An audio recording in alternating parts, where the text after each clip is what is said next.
Good evening అండి. ఈ రోజు కరెంట్ అఫైర్స్ సెషన్ స్టార్ట్ చేసే ముందు what are the articles will be covered in this session అనేది ఫస్ట్ చూద్దాము. First article DRDO test hypersonic technology demonstrator vehicle అనే దాన్ని సక్సెస్ఫుల్ గా డిఆర్డిఓ వాళ్ళు టెస్ట్ చేశారండి. సెకండ్ది హై ఫారెక్స్ రిజర్వ్స్ అనేవి మళ్ళీ ఆర్బీఐ దగ్గర హై ఫారెక్స్ రిజర్వ్స్ తాలూకా ఇవనేది రికార్డ్ హై ఫారెక్స్ రిజర్వ్స్ ఉండవని జరిగింది. దాని గురించి కూడా న్యూస్ లోకి వచ్చింది. Third report on literacy rate in India. ఇండియాలో లిటరసీ రేట్ ఎంత ఉంది, లిటరసీ రేట్ ఏ స్టేట్స్ ఎలా పర్ఫామ్ చేశాయి, దీని మీద ఒక కంప్లీట్ ఫ్రేమ్వర్క్ అనేది ఒకటి రిలీజ్ అయింది. దాని గురించి కూడా డిస్కస్ చేద్దాము. Fourth amendments in ఎన్ఎఫ్పి national forest పాలసీలో అమెండ్మెంట్స్ తీసుకురావాలి అని చెప్పి ఎవరైతే ఫారెస్ట్ డైరెక్టర్ జనరల్ ఎవరైతే ఉన్నారో ఆయన కొన్ని ఒక ప్రతిపాదన అనేది చేయడం జరిగింది, కొన్ని ఇవన్నీ చేయడం జరిగింది, ఒక సజెషన్స్ అనేవి ఇవ్వడం జరిగింది. దాని గురించి మాట్లాడదాము. Next Assam rifles the paramilitary force అండి. వాళ్ళ గురించి వాళ్ళ అడ్మినిస్ట్రేషన్ గురించి కొన్ని ప్రాబ్లమ్స్ ఉన్నాయి. దాని గురించి ఢిల్లీ హైకోర్టు అనేది తన వెర్డిక్ట్ అనేది ఇవ్వడం జరిగింది. దాని గురించి మాట్లాడదాము. Next KV Kamath recommendations. RBI అనేది కేవీ కామత్ కమిటీ అనేది ఫామ్ చేసింది. ఆ కేవీ కామత్ కమిటీ అనేది రికమెండేషన్స్ ఇవ్వడం జరిగింది. COVID-19 ఎఫెక్టెడ్ ఎవరైతే బిజినెస్ ఉన్నాయో ఆ బిజినెస్ తీసుకున్న లోన్స్ రీస్ట్రక్చరింగ్ గురించి కేవీ కామత్ కమిటీ కొన్ని రికమెండేషన్స్ ఇవ్వడం జరిగింది. వాటి గురించి ఏ రికమెండేషన్స్ ఇచ్చింది వాటి గురించి మాట్లాడతాము. ఆర్బీఐ అనేది గవర్నమెంట్ సెక్యూరిటీస్ ఏవైతే ఉన్నాయో తను ఎలా అయితే లాస్ట్ మంత్ ప్రపోజల్ పెట్టిందో ఆగస్ట్ ఎండింగ్ లో, అలాగే 10,000 crores విలువైన గవర్నమెంట్ సెక్యూరిటీస్ అనేవి పర్చేసింగ్ అండ్ సెల్లింగ్ చేస్తోంది అండి ఓపెన్ మార్కెట్ ఆపరేషన్స్ లో భాగంగా. దాని గురించి తెలుసుకుందాము. ఎయిత్ వన్ ఎనోమామి ట్రైబ్, దాని గురించి తెలుసుకుందాం. ఇది న్యూస్ లోకి వచ్చింది. ఇలాంటి ట్రైబ్స్ ఎప్పుడు న్యూస్ లోకి వచ్చిన యూపీఎస్సీలు ఎక్కువగా అడిగే అవకాశం ఉంది ప్రిలిమ్స్ లెవెల్లో. This is a south American tribe. దాని గురించి కూడా క్లియర్ గా డీటెయిల్డ్ గా ప్రతి ఆర్టికల్ కవర్ చేద్దాం. ఓకేనా? Before starting our current affairs session, let me talk about this UPSC Infinity course that has been offered at our institute, LTX classes. UPSC Infinity is the flagship and premium course offered at our institute అండి. It comes with lifetime validity. అంటే ఒక్కసారి మీరు డబ్బులు కట్టి join అయితే, ఒక్కసారి మీరు course తీసుకుంటే తర్వాత రూపాయి కూడా కట్టక్కర్లేదు. మీరు ఎంతకాలం ప్రిపేర్ అయితే అంతకాలం, ఎన్నేళ్ళు ప్రిపేర్ అయితే అన్నేళ్ళు మీకు బోత్ రికార్డెడ్ సెషన్స్ కి లైవ్ సెషన్స్ కి యాక్సెస్ అనేది ఉంటుంది. దాంతో పాటు ఫ్యాకల్టీ అండ్ అడ్మినిస్ట్రేటర్స్ యొక్క ఇన్స్టిట్యూట్ యొక్క అన్లిమిటెడ్ ఇన్ఫైనైట్ సపోర్ట్ అనేది మీకు లభిస్తుంది. Next student centric approach.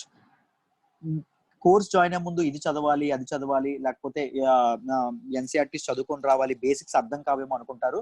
No, we teach absolutely from scratch. మేము పునాదుల నుంచి చెప్పడం జరుగుతుంది. అడ్వాన్స్డ్ లెవెల్ వరకు మీకు తీసుకెళ్లే పూర్తి బాధ్యత మాది. Daily mains answer writing practice. UPSC జర్నీలో, యూపీఎస్సీ ప్రిపరేషన్ లో మెయిన్స్ ఆన్సర్ రైటింగ్ ప్రాక్టీస్ అనేది ఎంత కీ రోల్ ప్లే చేస్తుందో మనందరికీ తెలుసు. సో మీరు జాయిన్ అయిన మొదటి రోజు నుంచే మెయిన్స్ ఆన్సర్ రైటింగ్ ప్రాక్టీస్ అనేది చేయించడం జరుగుతుంది with no extra cost.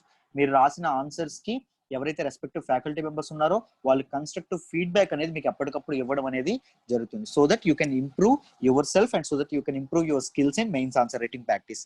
Next lowest fee in the country.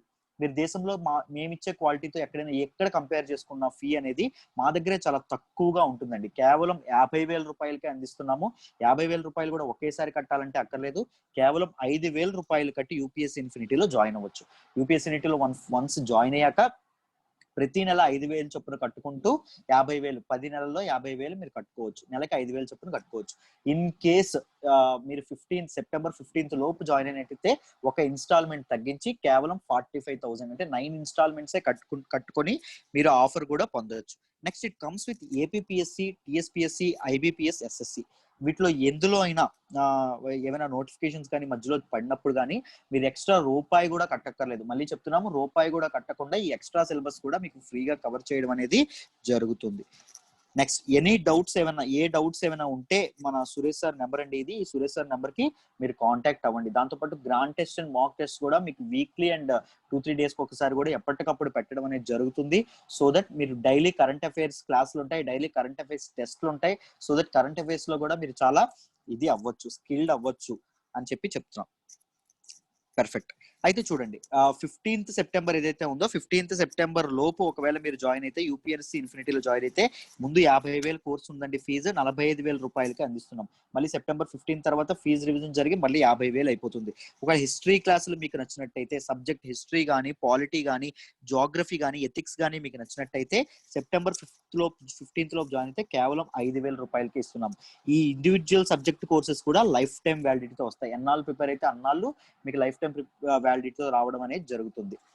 Right, దాంతో పాటు ఈ ఇండివిజువల్ సబ్జెక్ట్స్ తీసుకున్నా కూడా మీకు మెయిన్స్ ఆన్సర్ రైటింగ్ ప్రాక్టీస్, దాంతో పాటు మీకు టెస్ట్లు ఏవైతే గ్రాండ్ టెస్ట్లు, మాక్ టెస్ట్లు ఏవైతే చేస్తామో వాటికి కూడా మీకు కాంప్లిమెంటరీ యాక్సెస్ అనేది ఉంటుంది. ఏమైనా డౌట్స్ ఉంటే ఇది సురేష్ సార్ నెంబర్కి ఫోన్ చేసి మీరు మీ డౌట్స్ ని క్లియర్ చేసుకోవచ్చు. ఈ రోజు మనం ఫస్ట్ ఆర్టికల్ గురించి మాట్లాడుకుందాం. కరెంట్ అఫైర్స్ లో ఫస్ట్ ఆర్టికల్ గురించి మాట్లాడదాము. ఈరోజు న్యూస్ లోకి వచ్చింది. ద ఆర్టికల్ ఈస్ HSTDV అండి, హైపర్సోనిక్ టెక్నాలజీ డెమాన్స్ట్రేషన్ వెహికల్. దీన్ని డిఆర్డిఓ అనేది సక్సెస్ఫుల్ గా టెస్ట్ చేయడం అనేది, ఫ్లైట్ ని టెస్ట్ చేయడం అనేది జరిగింది. దీన్ని మనం space technology and scientific innovations GS paper 3లో మనం చదువుకుంటాము. ఓకేనా, జిఎస్ పేపర్ 3లో దీన్ని మనం చదువుకుంటాము. జాగ్రత్తగా వినండి, క్లియర్ గా ఎక్స్ప్లెయిన్ చేస్తాను, క్లియర్ గా అర్థం అవుతుంది. Defence research and development organisation అనేది డిఆర్డిఓ వాళ్ళు సక్సెస్ఫుల్ గా ఈ వెహికల్ ఏదైతే ఉందో, hypersonic technology demonstrator vehicle HSTDV ఏదైతే ఉందో దాన్ని సక్సెస్ఫుల్ గా టెస్ట్ చేయడం అనేది జరిగింది. This is an unnamed scramjet demonstration aircraft అండి. This is an unnamed scramjet demonstration vehicle. ఆ స్క్రామ్ జెట్ అంటే ఏంటి, డెమాన్స్ట్రేషన్ ఎయిర్ క్రాఫ్ట్, దీని గురించి ఎక్స్ప్లెయిన్ చేస్తాను, క్లియర్ గా జాగ్రత్తగా వినండి. దీనికి నేమ్ అనేది ఇంకా స్పెషల్ గా స్పెసిఫై చేయలేదు. ఓకేనా, it can travel at hypersonic speed. Hypersonic అంటే సోనిక్ అంటే సౌండ్, హైపర్సోనిక్ అంటే సౌండ్ కంటే ఎక్కువ స్పీడ్ తో ఏదైతే ట్రావెల్ చేస్తుందో దాన్ని హైపర్సోనిక్ స్పీడ్ తో ట్రావెల్ చేసిన వెహికల్ అంటాము. సౌండ్ కంటే ఎక్కువ స్పీడ్ తో ఏదైతే ట్రావెల్ చేస్తుందో దాన్ని ఇదంటాము. సౌండ్ యొక్క స్పీడ్ ఎంత అండి, 343 metre per second. 343 metre per second కంటే ఎక్కువ స్పీడ్ తో ఏదైతే ట్రావెల్ చేస్తుందో ఆ వెహికల్స్ ని హైపర్సోనిక్ టెక్నాలజీ డెమాన్స్ట్రేటర్ వెహికల్, ఆ వెహికల్స్ ని హైపర్సోనిక్ స్పీడ్ తో ట్రావెల్ చేసిన వెహికల్స్ అంటాము. ఓకేనా, ఈ hypersonic technology demonstrator vehicle HSTDV ఏదైతే ఉందో అది కూడా హైపర్సోనిక్ స్పీడ్ తో ట్రావెల్ చేస్తుంది అని చెప్తున్నారు. అయితే ఈ టెస్ట్ ఎక్కడ కండక్ట్ చేశారు అంటే this test was conducted at doctor APJ Abdul Kalam launch complex. ఇది ఎక్కడుంది అంటే APJ అబ్దుల్ కలాం ఐలాండ్ అండి, at the coast of Odisha తీరంలోని APJ అబ్దుల్ కలాం ఐలాండ్ ఎక్కడైతే ఉందో అందులో ఉన్నటువంటి doctor APJ Abdul Kalam launch complex లో దీన్ని టెస్ట్ చేయడం అనేది సక్సెస్ఫుల్ గా జరిగింది. India became the 4th country, ఈ టెక్నాలజీ హైపర్సోనిక్ టెక్నాలజీ వాడిన 4th కంట్రీ అండి ఇండియా. వరల్డ్ లోనే ఫస్ట్ USA వాడింది, సెకండ్ రష్యా, థర్డ్ చైనా, ఇప్పుడు ఇండియా అనేది ఎలైట్ క్లబ్ లోకి ఇండియా అనేది చేరడం అనేది జరిగింది. హైపర్సోనిక్ స్పీడ్ అంటే ఏంటంటే it is faster than sound. ఇప్పుడే చెప్పుకున్నాం కదా, సౌండ్ యొక్క speed 343 metre per second. Sound యొక్క స్పీడ్ కంటే ఎక్కువ స్పీడ్ తో ఏవైతే ట్రావెల్ చేస్తాయో వాటిని హైపర్సోనిక్ స్పీడ్ తో ట్రావెల్ చేసే వెహికల్స్ అని చెప్పి అంటాము. HSTDV అనేది దీని గురించి కంప్లీట్ గా తెలుసుకుందాం. What is this HSTDV, hypersonic technology demonstration vehicle అనేది, దానిలో ఏ టెక్నాలజీ వాడతారో తెలుసుకుందాం, జాగ్రత్తగా వినండి. హైపర్సోనిక్ టెక్నాలజీ డెమాన్స్ట్రేషన్ వెహికల్ లో వాడే టెక్నాలజీ ఏంటంటే hypersonic air breathing scramjet technology. వాడేది ఏంటంటే hypersonic air breathing scramjet technology. Each word కి మీనింగ్ ఉంటుంది, చెప్తున్నాను చూడండి. హైపర్సోనిక్ అంటే ఆల్రెడీ చెప్పాము, faster than the speed of light. ధ్వని కంటే ఎక్కువ వేగంతో ప్రయాణించే వాటిని ఏమంటామంటే హైపర్సోనిక్ వెహికల్స్ అని చెప్పి అంటాము.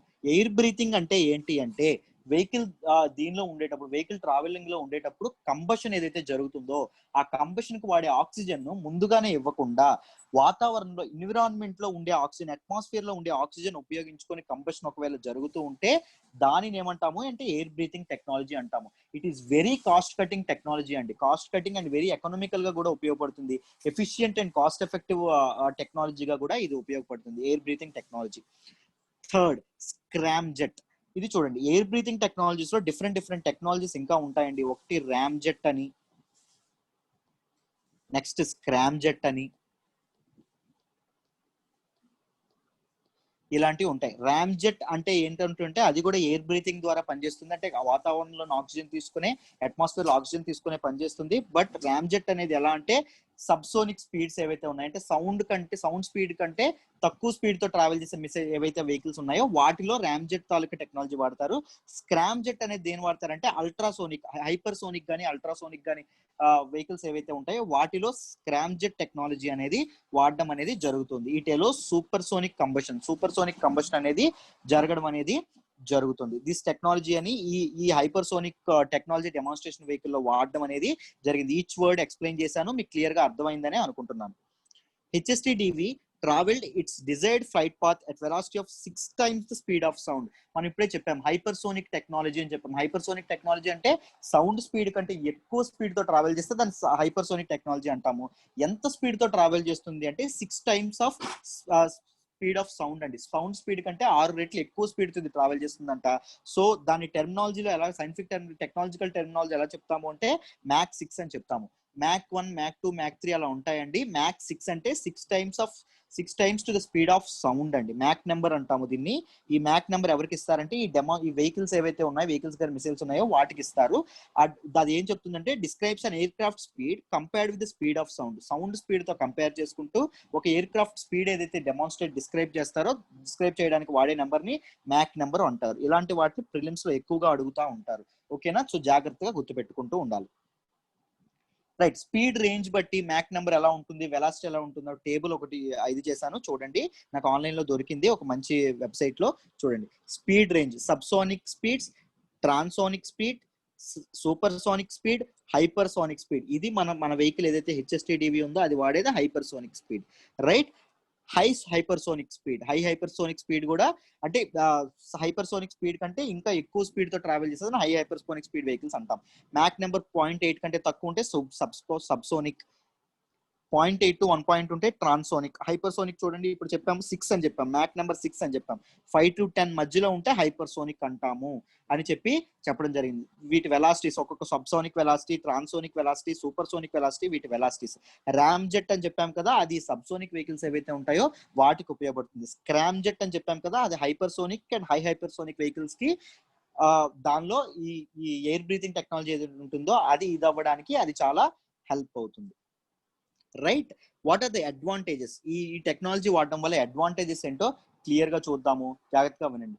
దిస్ ఇస్ ఇండిజినస్లీ మేడ్, ఇది లోకల్ గా మేడ్ చేయడం వల్ల ఆత్మనిర్భర్ భారత్ అని మన డిఫెన్స్ సిస్టమ్ లో కూడా ఆత్మనిర్భర్ భారత్, మన సొంత కాలపై మన దేశం యొక్క రిసోర్సెస్ కానీ ఎక్స్పోర్ట్స్ పెరగాలని మనం ఎప్పుడైతే మనం ఈ డికేడ్ కి వస్తున్న దశాబ్దానికి ఎప్పుడైతే మనం ఏం పెట్టుకున్నామో దాని దిశగా డిఫెన్స్ సిస్టమ్ కూడా అడుగులు వేస్తుందని చెప్పొచ్చు. రీసెంట్ గా 101 వీటి మీద కానీ తారిఫ్ వేయడం కానీ, డిఫెన్స్ ఇంపోర్ట్ వెహికల్స్ మీద తారిఫ్ వేయడం కానీ, డిఫెన్స్ తాలూకా మన ఏదైతే బడ్జెట్ ఉందో దానిలో ఇండిజినస్ ఐటమ్స్ కి ఎక్కువ ఇంపార్టెన్స్ ఇవ్వడం కానీ, ఆత్మనిర్భర్ భారత్ వైపు డిఫెన్స్ సెక్టర్ లో ఇండియా అనేది అడుగులు వేస్తుందనే చెప్పొచ్చు. It Boost the development of the system built with hypersonic vehicles తో వాడే వెహికల్స్ ఏవైతే ఉంటాయో వాటిని డెవలప్ చేసే దిశగా అడుగులు అనేవి పడుతున్నాయని చెప్పి మనం చెప్పొచ్చు. Carrier vehicle for long range cruise missiles ఏవైతే ఉంటాయో వాటిని క్యారీ చేయడానికి ఈ హైపర్సోనిక్ ఎయిర్ బ్రీతింగ్ టెక్నాలజీతో వాడిన ఏదైతే డెమాన్స్ట్రేషన్ వెహికల్స్ ఉంటాయో అవి ఉపయోగపడతాయి అని చెప్తున్నారు. They are helpful in space sector. ఇది చూడండి, స్పేస్ సెక్టర్ లో ఈ ఎయిర్ బ్రీతింగ్ టెక్నాలజీని వాడదామని చెప్పి చాలా ప్రయత్నాలు అన్ని దేశాలు చేస్తున్నాయండి. సో ఆ ప్రయత్నాల్లో భారత్ అనేది, ఇండియా అనేది మొదటి అడుగు వేసిందని చెప్పొచ్చు. స్పేస్ సెక్టర్ యొక్క R&D లో, రీసెర్చ్ అండ్ డెవలప్మెంట్ లో ఇలాంటి ఇన్నోవేషన్స్ అనేవి చాలా కీ రోల్ ప్లే చేస్తాయి అని కూడా మనం చెప్పుకోవచ్చు. ఒకే ఒక డిసడ్వాంటేజ్ ఉంది, that is of very high cost. ఇవన్నీ చాలా హై కాస్ట్ అనేది ఉంది. ఇంకొక దీని ద్వారా ఇలాంటి టెక్నాలజీ వల్ల ఇంకో అడ్వాంటేజ్ ఏంటంటే, సిన్స్ దీస్ ఆర్ హైపర్సోనిక్, చాలా సౌండ్ కంటే కూడా చాలా ఎక్కువ రెట్లు స్పీడ్ అనేవి వీటికి ఉండడం వల్ల వీటిని బయట కంట్రీస్ తాలూకా ఎనిమీ కంట్రీస్ యొక్క రాడార్స్ కూడా వీటిని డిటెక్ట్ చేయలేవు. సో దాని వల్ల కూడా వీటి డ్యామేజ్ లెవెల్స్ కూడా చాలా తగ్గుతాయనే చెప్పుకుంటాము. వార్ ఫీల్డ్ లో కానీ దేనిలో కానీ ఇవి చాలా ఎక్కువ యూజ్ అవుతాయి మన ఆర్మర్డ్ ఫోర్సెస్ కి అని చెప్పి మనం చెప్పుకోవచ్చు. రైట్, ఐ హోప్ మీ అందరికి ఈ ఆర్టికల్ క్లియర్ గా అర్థమైందని అనుకుంటున్నాను. ఇలాంటి వెహికల్స్, ఇలాంటి కటింగ్ ఎడ్జ్ టెక్నాలజీస్ ఎప్పుడైతే మన డిఫెన్స్ సిస్టమ్ లో కానీ మన దీనిలో కానీ ఎప్పుడైతే వచ్చాయో they will serve as the building blocks for next generation vehicles and high hypersonic vehicles అనేవి ఇంకాస్త ఫ్యూచర్ లో ముందుకు రావాలంటే ఇలాంటి టెక్నాలజికల్ ఇన్వెన్షన్స్ అనేవి స్టార్ట్ చేయాలి. ఎప్పుడో 2010లో ఇండియా అనేది ఇలాంటి హైపర్సోనిక్ టెక్నాలజీని స్టార్ట్ చేయడం జరిగింది. సరిగ్గా 10 సంవత్సరాల తర్వాత 2020లో దాన్ని టెస్ట్ చేయడం అని జరిగింది. దీస్ కైండ్ ఆఫ్ టెస్ట్ 2019లో కూడా ఒకసారి అయింది. ఇప్పుడు 2020లో ఫుల్ లెంత్ గా టెస్ట్ చేయడం అనేది డిఆర్డిఓ సక్సెస్ఫుల్ గా టెస్ట్ చేయడం అనేది జరిగింది. ఈ సక్సెస్ఫుల్ గా టెస్ట్ అనేది సక్సెస్ఫుల్ అవ్వడం వల్ల డిఆర్డిఓ యొక్క కాన్ఫిడెన్స్ అనేది కాస్త పెరుగుతుంది. దాంతో పాటు ఒకసారి టెస్ట్ చేస్తే సరిపోదు. యుఎస్ఏ, చైనా, రష్యా లాంటి కంట్రీస్ కి ధీటుగా నిలబడాలంటే many more rounds of test అనేవి ఎక్కువ రౌండ్స్ అనేవి అవ్వాల్సిన అవసరం చాలా ఉంది. రైట్, ఐ హోప్ ఈ ఆర్టికల్ మీ అందరికి క్లియర్ గా అర్థమైందని అనుకుంటున్నాను. Let's move to the next article. Second article high forex reserves అండి. ఫారెన్ ఎక్స్చేంజ్ రిజర్వ్స్ అనేవి మన ఆర్బీఐ దగ్గర ఎంతైతే ఉన్నాయో అవి చాలా చాలా ఎక్కువగా పెరుగుతున్నాయని చెప్తున్నారు. కోవిడ్-19 వల్ల నష్టపోయిన సెక్టర్ అనేది లేదు. మన నష్టపోలేని దేశం అయితే ఏం లేదు. ప్రతి ఒక్క కంట్రీకి చాలా లాస్ వచ్చింది. ఎకనామికల్ గా చాలా లాక్డౌన్స్ వల్ల చాలా చాలా లాస్ చూసాయి. మన ఇండియా కూడా అందులో భాగమే. ఇండియా కూడా చాలా చాలా లాస్ కి చాలా ఆదాయాన్ని చాలా ప్రాఫిట్స్ ని ఇండియా కూడా కోల్పోయింది. ఇన్కమ్ నుంచి ఇండియా కూడా కోల్పోయింది. రైట్, మన ఇండియాకు గ్రోత్ రేట్ కూడా దారుణంగా పడిపోయింది. సో ఇలాంటి టైంలో ఒకే ఒక ఆశాదీపంగా ఒకే ఒక పాజిటివ్ థింగ్ ఏంటంటే ఇండియన్ ఫారెక్స్ రిజర్వ్స్ అనేవి గణనీయంగా పెరుగుతున్నాయండి. చాలా ఎక్కువగా పెరగడం అనేది జరుగుతుంది. ఆర్బీఐ డేటా ప్రకారము అసలు ఫారెక్స్ రిజర్వ్స్ అనే విషయం గురించి మనం గ్రోత్ అండ్ డెవలప్మెంట్ లో జిఎస్ పేపర్ 3లో చదువుకుంటాము. ఓకేనా, సిలబస్ క్రియేట్ చేయాలంటే జిఎస్ పేపర్ 3లో చదువుకుంటాం. గ్రోత్ అండ్ డెవలప్మెంట్ లో సిలబస్ ప్రకారంగా చదువుకుంటాం. ఆర్బీఐ డేటా ప్రకారం ఇండియాస్ ఫారిన్ ఎక్స్చేంజ్ రిజర్వ్స్ అనేవి రికార్డ్ హై టచ్ చేసాయండి. చాలా ఎక్కువగా పెరిగాయి అంటారు. ఎప్పటికీ అంటే ఆగస్ట్ 28 రిపోర్ట్ వచ్చింది ఆ టైంకి. ఓకేనా, ఎంతకి టచ్ చేసాయంటే 542 బిలియన్ టచ్ చేయడం అనేది జరిగింది. మనం ఈ మధ్య కాలంలో చాలా చాలా చాలా ఎక్కువగా పెరుగుతూ వస్తున్నాయి. దానికి చాలా చాలా కారణాలు ఉన్నాయి, చాలా చాలా రీజన్స్ ఉన్నాయి. వాటి గురించి క్లియర్ గా మనం మాట్లాడుకుందాం. అంతకంటే ముందు what are foreign exchange reserves, forex reserves అంటే ఏంటి అని చెప్పి ఫస్ట్ చూద్దాం. ఇంటర్నేషనల్ మానిటరీ ఫండ్ IMF తాలూకా డెఫినేషన్ ప్రకారము these are external assets that are held in reserve by a central bank of a country. ఒక దేశం యొక్క సెంట్రల్ బ్యాంక్ అనేది వేరే కంట్రీస్ యొక్క అసెట్స్ అనేవి ఏవైతే స్టోర్ చేస్తుందో వాటిని ఫారెన్ ఎక్స్చేంజ్ రిజర్వ్స్ అంటాము అని చెప్పడం జరిగింది. ఫారెన్ ఎక్స్చేంజ్ రిజర్వ్స్ అనేవి ఏ రూపంలో ఉంటాయంటే ఫారెన్ కరెన్సీ, మన ఇండియన్ కరెన్సీ కాకుండా ఫారెన్ కరెన్సీ, డాలర్స్ కానీ యూరోస్ కానీ ఏవైతే ఉంటాయో వాటి రూపంలోని, తర్వాత గవర్నమెంట్ బాండ్స్ లోని, ట్రెజరీ బిల్స్ లోని, గోల్డ్ రూపంలో కానీ ఫారెన్ ఎక్స్చేంజ్ రిజర్వ్స్ అనేవి ఇది మెయింటైన్ చేస్తూ ఉంటుంది సెంట్రల్ బ్యాంక్. మన central bank, Indian central bank is RBI. Reserve bank of India అనేది ఫారెన్ ఎక్స్చేంజ్ రిజర్వ్స్ మెయింటైన్ చేయడం, వాటిని పెంచడం, తగ్గించడం లాంటి విషయాలు అనేవి, వాటికి సంబంధించిన ట్రాన్సాక్షన్స్ అనేవి ఆర్బీఐ అనేది చూసుకుంటుంది. రైట్, అయితే దీని తాలూకా యూజెస్ ఏంటి, వాట్ ఆర్ ద యూజెస్ అని చూసుకుంటే it supports the national and union currency అండి. నేషనల్ అండ్ యూనియన్ కరెన్సీ ఏదైతే ఉందో ఇప్పుడు చెప్తాను. ఫారెన్ ఎక్స్చేంజ్ రిజర్వ్స్ అనేవి మనకి ఇప్పుడు డాలర్ల రూపంలో ఎక్కువగా ఉన్నాయి అనుకోండి. మన ఇండియన్ కరెన్సీ రూపాయి యొక్క వాల్యూ అనేది పూర్తిగా తగ్గిపోతుంది అనుకోండి. ఇంటర్నేషనల్ మార్కెట్ లో దేంతో పోలిస్తే తగ్గుతుంది? డాలర్ తో పోలిస్తే తగ్గుతుంది. మన ఫారెన్ ఎక్స్చేంజ్ రిజర్వ్స్ లో డాలర్స్ ఉంటే ఏం చేస్తుంది అంటే మన ఆర్బీఐ డాలర్స్ ని మార్కెట్ లో అమ్మేయడం అనేది జరుగుతుంది. అప్పుడు మార్కెట్ లో డాలర్స్ ఎక్కువగా అందుబాటులో ఉంటాయి. సప్లై అనేది పెరుగుతుంది, డాలర్స్ యొక్క సప్లై అనేది పెరుగుతుంది. అప్పుడేమవుతుంది, డాలర్ అనేది క్షీణించడం అనేది జరుగుతుంది, డాలర్ వాల్యూ పడడం అనేది జరుగుతుంది. డాలర్ వాల్యూ ఒకవేళ పడితే రూపాయి వాల్యూ ఆటోమేటిక్ గా పెరుగుతుంది. So national and union currency మన రూపాయి ఏదైతే ఉందో అది డిప్రిషియేట్ కాకుండా దాని వాల్యూని స్టేబుల్ గా ఉంచేందుకు కూడా ఫారెన్ ఎక్స్చేంజ్ రిజర్వ్స్ అనేవి సరిపోతాయి. విత్ హోల్డ్ ఫైనాన్షియల్ క్రైసిస్ గురించి మనం మాట్లాడుకుంటే బ్యాలెన్స్ ఆఫ్ పేమెంట్స్ క్రైసిస్ గురించి మనం మాట్లాడుకోవాలి. What is balance of payments అంటే మన ఒకవేళ ఇన్ కేస్ మన ఇంపోర్ట్ బిల్ అనేది మన ఎక్స్పోర్ట్ రెవెన్యూ కంటే ఎక్కువగా ఉందనుకోండి, అంటే మన రాబడి కంటే మనం ఖర్చు చేసేది ఎక్కువగా ఉందనుకోండి, దానిని బ్యాలెన్స్ ఆఫ్ పేమెంట్ క్రైసిస్ అంటాము. అలాంటి ఫైనాన్షియల్ క్రైసిస్ వచ్చేటప్పుడు కూడా గవర్నమెంట్ చేతుల్లో డబ్బులు లేనప్పుడు కూడా ఈ ఫారిన్ ఎక్స్చేంజ్ రిజర్వ్స్ దగ్గర ఉన్న డబ్బులతో ఇంపోర్ట్స్ అనేవి ఎసెన్షియల్ టైమ్స్ లో ఇంపోర్ట్స్ ఏవైతే ఉంటాయో వాటిని కొనుక్కునే అవకాశం కూడా మనకి లభిస్తోంది ఫారిన్ ఎక్స్చేంజ్ రిజర్వ్స్ మనకి ఎక్కువగా ఉండడం వల్ల. These are the main uses of maintaining highest amount of foreign exchange reserves అండి. Right, what are the reasons for high foreign exchange reserves? మన ఇండియాలో రికార్డ్ హై టచ్ అవుతుందని చెప్పాము. What might be the reasons? Foreign exchange reserves అనేవి చాలా ఎక్కువ ఉండడానికి, highest దీనిలో ఉండడానికి రీజన్స్ ఏంటో చూద్దాం. ఇంక్రీజ్ ఇన్ ఎఫ్డిఐస్ అనేవి ఎక్కువగా పెరగడం అనేది కూడా ఒక రీజన్ అండి. మనకి ఏదైతే ఫారిన్ డైరెక్ట్ ఇన్వెస్ట్మెంట్స్ ఏవైతే ఉన్నాయో అవి కూడా పెరుగుతున్నాయి. దానికి కారణం ఏంటంటే లాస్ట్ ఇయర్ 2019 లో కార్పొరేట్ ట్యాక్స్ అనేది ఫైనాన్స్ మినిస్ట్రీ అనేది తగ్గించింది. ఎందుకు తగ్గించిందంటే ఫారిన్ ఇన్వెస్ట్మెంట్స్ ఆకర్షించడానికి, ఫారిన్ ఇన్వెస్ట్మెంట్స్ చేయడానికి, ఫారిన్ ఇన్వెస్ట్మెంట్స్ అట్రాక్ట్ చేయడానికి ఫైనాన్స్ మినిస్ట్రీ అనేది కార్పొరేట్ ట్యాక్స్ అనేది కట్ చేయడం జరిగింది. దానివల్ల ఫారిన్ కంపెనీస్ అనేవి ఎక్కువగా ఇండియాలోకి రావడం అనేది జరిగింది. ఫారిన్ పెట్టుబడులు పెరగడం వల్ల ఫారిన్ ఎక్స్చేంజ్ రిజర్వ్స్ అనేవి పెరగడం కూడా జరిగింది. Fall in crude oil prices ఏవైతే ఉన్నాయో, రీసెంట్ గా మనకి ప్రైస్ వార్ జరిగింది రష్యాకి అండ్ సౌదీకి. మనకి బయట కంట్రీస్ లో మనకు తెలుసు ఏ రేంజ్ లో మనకి ఆ క్రూడ్ ఆయిల్ ప్రైసెస్ యొక్క చమురు ధరలు ఎంత దారుణంగా పడిపోయాయో మనందరికీ తెలుసు.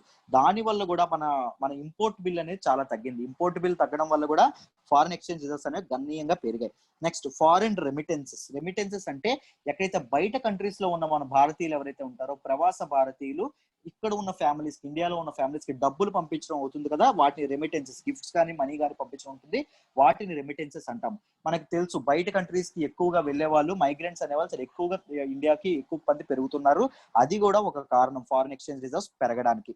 Next, huge investments in the Indian firm Reliance జియోలో ఫేస్బుక్ లాంటి పెద్ద పెద్ద కంపెనీస్ కూడా చాలా ఇన్వెస్ట్మెంట్స్ పెట్టడం అనేది జరుగుతుంది. దాని వల్ల కూడా ఫారిన్ ఎక్స్చేంజ్ రిజర్వ్ పెరిగాయి అని చెప్పి చెప్తున్నారు.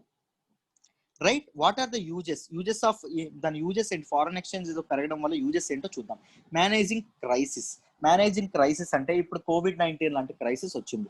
ఇన్ కేస్ COVID-19 లాంటి క్రైసిస్ రావడం వల్ల లాక్డౌన్ జరిగింది. లాక్డౌన్ అవ్వడం వల్ల ఇండస్ట్రీస్ అన్ని మూతపడడం వల్ల సప్లై అనేది ఆగిపోయింది.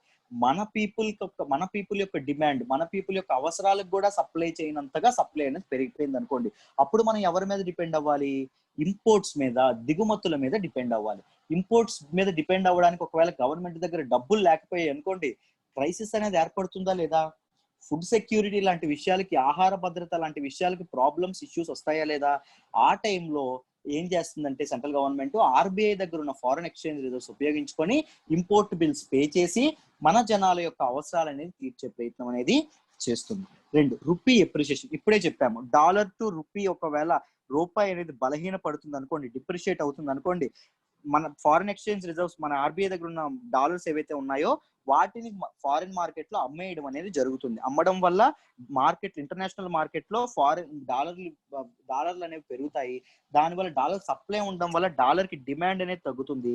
డాలర్ కి డిమాండ్ అనేది తగ్గడం వల్ల డాలర్ వాల్యూ తగ్గుతుంది. డాలర్ తాలూకు వాల్యూ తగ్గడం వల్ల రూపాయి వాల్యూ ఆటోమేటిక్ గా పెరుగుతుంది. రైట్, రూపీ ఎప్రిషియేషన్ మీకు అర్థమైందనే క్లియర్ గా అనుకుంటున్నాను. Confidence in market, foreign exchange reserves కానీ ఇవన్నీ ఉండడం వల్ల మార్కెట్ క్రాషెస్ కానీ, ఇన్వెస్టర్స్ ఎక్కువ మంది స్టాక్ మార్కెట్ లో ఇన్వెస్ట్ చేయడానికి కానీ ఎక్కువగా మొగ్గు చూపుతారు.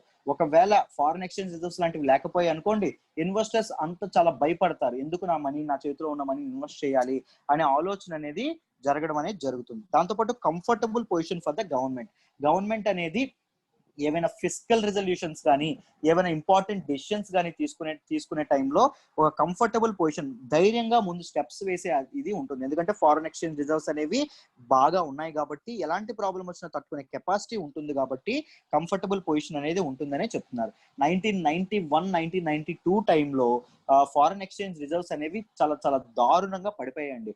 ఆల్మోస్ట్ ఒక 15 days of import bill, 15 days ఖర్చును కూడా భరించలేనటువంటిగా ఆ ఫారిన్ ఎక్స్చేంజ్ రిజర్వ్స్ అనేవి పెరిగాయి. దాని తర్వాత ఎకనామిక్ రిఫార్మ్స్ అనేవి, ఆర్థిక సంస్కరణలు అనేవి ఎప్పుడైతే స్టార్ట్ అయినాయో ఇండియాలో, దాని మూలంగా ఇండియా యొక్క ఫారిన్ ఎక్స్చేంజ్ రిజర్వ్స్ అనేవి ఘనంగా పెరిగాయి. ఎందుకంటే ఫారిన్ ఇన్వెస్ట్మెంట్స్ అనేవి ఇండియాలో ఎక్కువ రావడం వల్ల ఫారిన్ ఎక్స్చేంజ్ రిజర్వ్స్ కూడా చాలా ఎక్కువగా పెరిగాయి అని చెప్తున్నారు.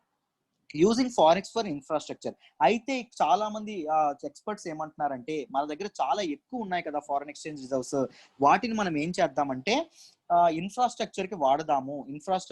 మన కంట్రీలో ఇన్ఫ్రాస్ట్రక్చర్ కి, ప్లస్ ఇక్కడ COVID-19 ద్వారా నష్టపోయిన క్రైసిస్ మేనేజ్మెంట్ కి వాడదాము అని చెప్తున్నారండి. ఎడిక్వేట్ ఫారిన్ ఎక్స్చేంజ్ రిజర్వ్స్ ఉన్నాయి కదా, వాటిని వాడదామని చెప్తున్నారు.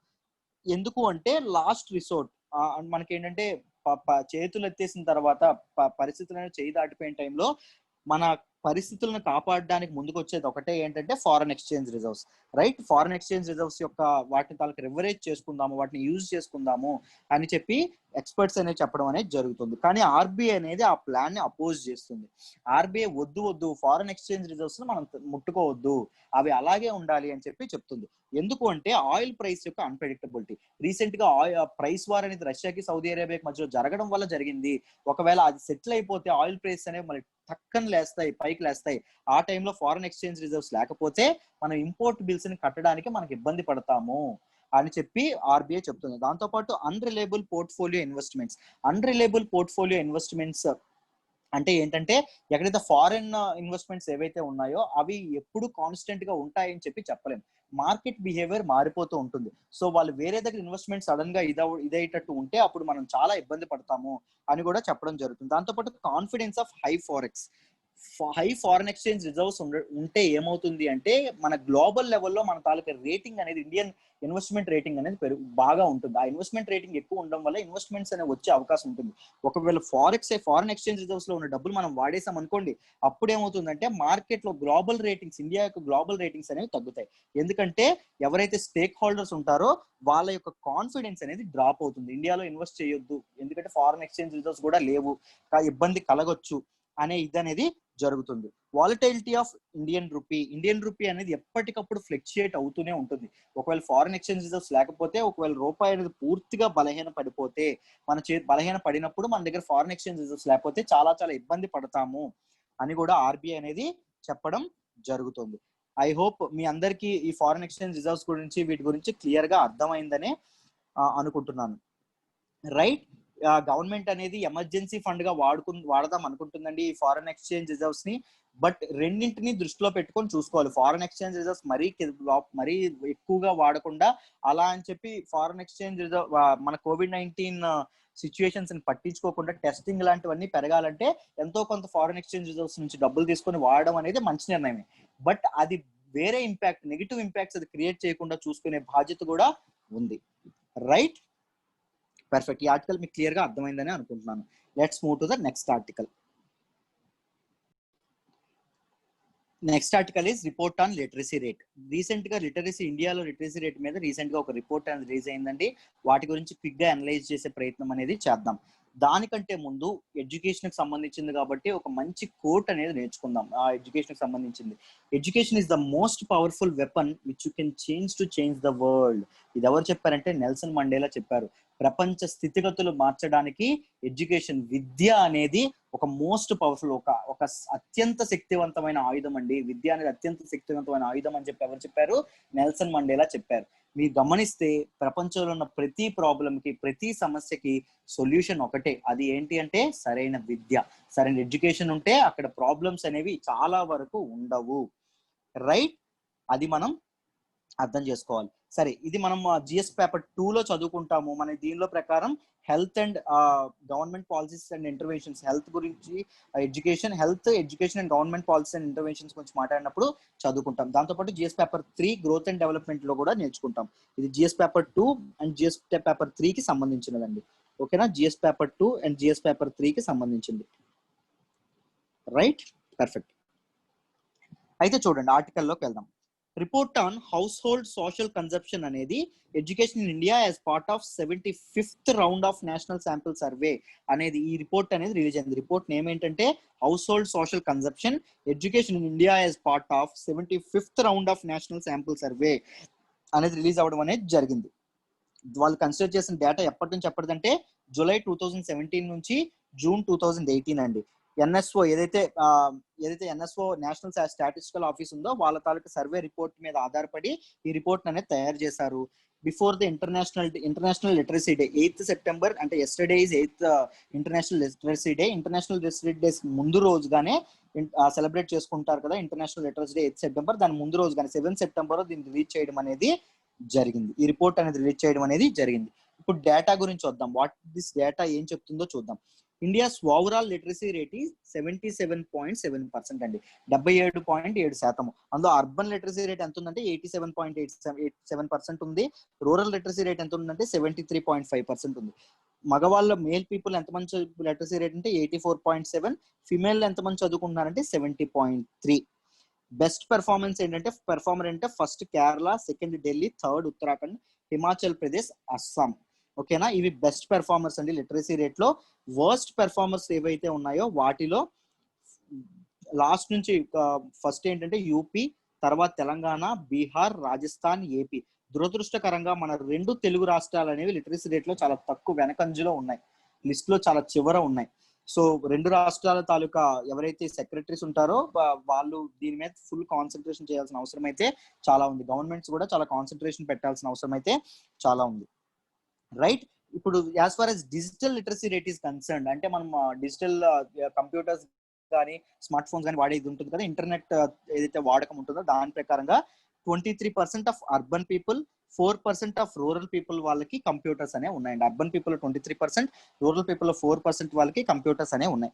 15 నుంచి 29 ఏజ్ మధ్యలో గల వాళ్ళకి 56% పీపుల్ అర్బన్ ఏరియాస్ లో, 24% రూరల్ ఏరియాస్ లో దే కెన్ ఆపరేట్ కంప్యూటర్స్. ఆ కంప్యూటర్ వాడకం అనేది వాళ్ళకి తెలుసు. కంప్యూటర్స్ వాళ్ళ దగ్గర లేకపోయినా కంప్యూటర్స్ వాడకం అనేది తెలుసు. కంప్యూటర్స్ ఎంత మందికి ఉన్నాయంటే 23% అర్బన్ ఏరియాస్ లో, 4% రూరల్ ఏరియాస్ లో. రైట్, ఇంటర్నేషనల్ లిటరసీ డే 2020 గురించి మాట్లాడదాం. ఫస్ట్ ఇంటర్నేషనల్ లిటరసీ డే ఎప్పుడు సెలబ్రేట్ చేసుకున్నారంటే 8 సెప్టెంబర్ 1967 లో సెలబ్రేట్ చేసుకోవడం అనేది జరిగిందండి. యునైటెడ్ నేషన్స్ అనేది సెలబ్రేట్ చేయడం అనేది, జనరల్ అసెంబ్లీలో సెలబ్రేట్ చేయడం అనేది జరిగింది. ఈ లిటరసీ డే 2020 అనేది దేని మీద ఫోకస్ చేస్తుంది అంటే changes and challenges in learning during pandemic. COVID-19 pandemic లో భాగంగా చాలా చాలా అన్ని విషయాల్లో, అన్ని సెక్టర్స్ లో చాలా చాలా మార్పులు, చేంజెస్ అనేవి రావడం జరిగింది. బిఫోర్ కోవిడ్-19, ఆఫ్టర్ కోవిడ్-19 అనేంతగా అంత దారుణంగా ప్రపంచం అనేది మారిపోయింది. లెర్నింగ్ సిస్టమ్స్ మీద కూడా ఆ ప్రభావం అనేది చాలా ఉంది. సో నా చేంజెస్ ఏంటి, ఛాలెంజెస్ ఏంటి లెర్నింగ్ సిస్టమ్స్ మీద, పాండమిక్ వల్ల వచ్చిన చేంజెస్ ఏంటి, వాటి గురించి ఫోకస్ చేయడం అనేది ఈ లిటరసీ డే 2020 యొక్క లక్ష్యం. ఎప్పుడు సెలబ్రేట్ చేసుకుంటారు అంటే 8 September. Right, what are the government initiatives for literacy rate ని పెంచడానికి గవర్నమెంట్ ఏ ఇనిషియేటివ్స్ తీసుకుందో చూద్దాం. నేషనల్ ఎడ్యుకేషన్ పాలసీ 2020 ఆల్రెడీ మనం చెప్పాం. నేషనల్ ఎడ్యుకేషన్ పాలసీ మొన్నే ఇది చేశారు. దానిలో భాగంగా చాలా మంచి ఫ్రేమ్ వర్క్ అనేది రిలీజ్ చేశారు. On paper it is very wonderful frame work. అది నిజంగా భారతదేశ విద్యా వ్యవస్థ యొక్క స్థితిగతులు నిజంగా మార్చే ప్రయత్నం అనేది తప్పకుండా చేస్తుందనే చెప్పాలి. దాని గురించి నేను క్లియర్ గా ఒక కరెంట్ అఫైర్స్ క్లాస్ లో చెప్పాను. ఓకేనా, అది వీరైతే చూడండి. సమగ్ర శిక్ష అనే ఏదైతే క్యాంపెయిన్ ఉందో అది కూడా బాగా ఇదవడం జరిగింది. మిడ్ డే మీల్ స్కీమ్, ఎవరైతే 14 years వరకు పీపుల్ ఎవరైతే ఉంటారో వాళ్ళకి స్కూల్ పనిదినాల్లో, పాఠశాల పనిదినాల్లో వాళ్ళకి ఫ్రీ మిడ్ డే మీల్, మధ్యాహ్న భోజన పథకం అనేది ఫ్రీగా ఉండడం అనేది జరిగింది. అది కూడా వాళ్ళకి చాలా హెల్ప్ అవుతుంది. అది కూడా గవర్నమెంట్ ఇనిషియేటివ్స్ తీసుకోవడం అనేది జరిగింది అని చెప్పి చెప్పుకోవాలి. డిజిటల్ లిటరసీ ఏదైతే ఉందో వాటి మీద గవర్నమెంట్ ఏ ఇనిషియేటివ్స్ చేసిందంటే అది అందరికీ తెలుసు. డిజిటల్ ఇండియా ప్రోగ్రామ్ అనేది స్టార్ట్ చేయడం జరిగింది. దాంతోపాటు నేషనల్ డిజిటల్ లిటరసీ మిషన్ అనేది కూడా స్టార్ట్ చేయడం జరిగింది. దాంతోపాటు భారత్ నెట్ ప్రోగ్రామ్ కూడా స్టార్ట్ చేయడం అనేది జరిగింది. గవర్నమెంట్ ఇనిషియేటివ్స్ అనేవి దే ఆర్ ప్లెంటీ. ఓకేనా, they are very huge number of government initiatives ఉన్నాయి. బట్ వాటి ఇంప్లిమెంటేషన్ లోనే కొన్ని problems and challenges and issues ఉన్నాయి. You can make notes on these what are these issues మీద మీరు ఇది చేసి నోట్స్ ప్రిపేర్ చేసుకోండి. ఎందుకంటే మెయిన్స్ పర్స్పెక్టివ్ లో ఆ ఇష్యూస్ అనేవి చాలా ఇంపార్టెంట్. రైట్, ఇన్ని ఇనిషియేటివ్స్ ఉన్నప్పటికీ లిటరసీ రేట్ ఇంకా ఎందుకు అంత తక్కువగా ఉందనేది ఆలోచించదగిన విషయం. రైట్, మనం ఆల్రెడీ చెప్పుకున్నాం. మన దేశంలోనే కాదు ప్రపంచంలోనే ఏవైతే ప్రాబ్లమ్స్ ఉన్నాయో, సమస్యలు ఉన్నాయో వాటన్నింటికి సొల్యూషన్ ఏంటి అంటే విద్య. సరైన చదువు ఉన్న దగ్గర ఎక్కడ సమస్యలు కానీ ప్రాబ్లమ్స్ కానీ ఎక్కడ ఉండవు. రైట్, సో అందుకోసమని ఎడ్యుకేషన్ ని పెంచడంలో, ఎడ్యుకేషన్ స్టాండర్డ్స్ ని పెంచడంలో చాలా ఇనిషియేటివ్స్ ఉన్నాయి. కానీ వాటి ఇంప్లిమెంటేషన్ లో తేడాలు జరుగుతున్నాయి. ఆ ఇష్యూస్ ఏంటో మీరు అందరూ నోట్స్ ప్రిపేర్ చేసుకోండి. మెయిన్స్ ఆన్సర్ రైటింగ్ లో మీకు చాలా చాలా హెల్ప్ అవుతుంది. పర్ఫెక్ట్, ఈ ఆర్టికల్ మీకు అర్థమైందని అనుకుంటున్నాను. Let's move to the next article. Next article వచ్చేసి అమెండ్మెంట్స్ ఇన్ ఎన్ఎఫ్పి అంటే నేషనల్ ఫారెస్ట్ పాలసీ అండి. ఈ నేషనల్ ఫారెస్ట్ పాలసీ 1988 లో తీసుకురావడం అనేది జరిగింది. అయితే ఎందుకు ఇది న్యూస్ లోకి వచ్చిందంటే recently the director general of forest ఎవరైతే ఉన్నారో, ఫారెస్ట్ డిపార్ట్మెంట్ ఎవరైతే ఉన్నారో ఆయన ఈ నేషనల్ ఫారెస్ట్ పాలసీలో అమెండ్మెంట్స్ అనేవి తీసుకురావాలి, కొన్ని మార్పులు చేర్పులు అనేవి తీసుకురావాలి అని చెప్పి సజెషన్ చేయడం అనేది జరిగింది. వై బికాజ్ అంటే ఈ నేషనల్ ఫారెస్ట్ పాలసీ అనేది ఎప్పుడో చాలా దీనిగా పాతకాలంలో ఇదవ్వడం వల్ల మనుషుల తాలూకు ఇండస్ట్రీస్ లెవెల్ పొల్యూషన్ అనేది పెరగడం అనేది జరుగుతూ ఉండడం వల్ల ఇప్పుడు టైం అనేది చేంజ్ అయింది, ఆ టైం తో పాటు ఫారెస్ట్ పాలసీ కూడా ఎడిక్వేట్ గా ఉండాలి, రిలేటబుల్ గా ఉండాలి అని చెప్పి ఆయన దీనిలో చేంజ్ అనేది తీసుకురావాలి అనేది సజెషన్ అనేది ఇవ్వడం జరిగింది. దీన్ని మనం జిఎస్ పేపర్ 2 లో చదువుకుంటాము, గవర్నమెంట్ పాలసీ అండ్ ఇంటర్వెన్షన్ లో. దాంతో పాటు జిఎస్ పేపర్ 3 కన్జర్వేషన్ లో కూడా మాట్లాడేటప్పుడు చదువుకుంటాం.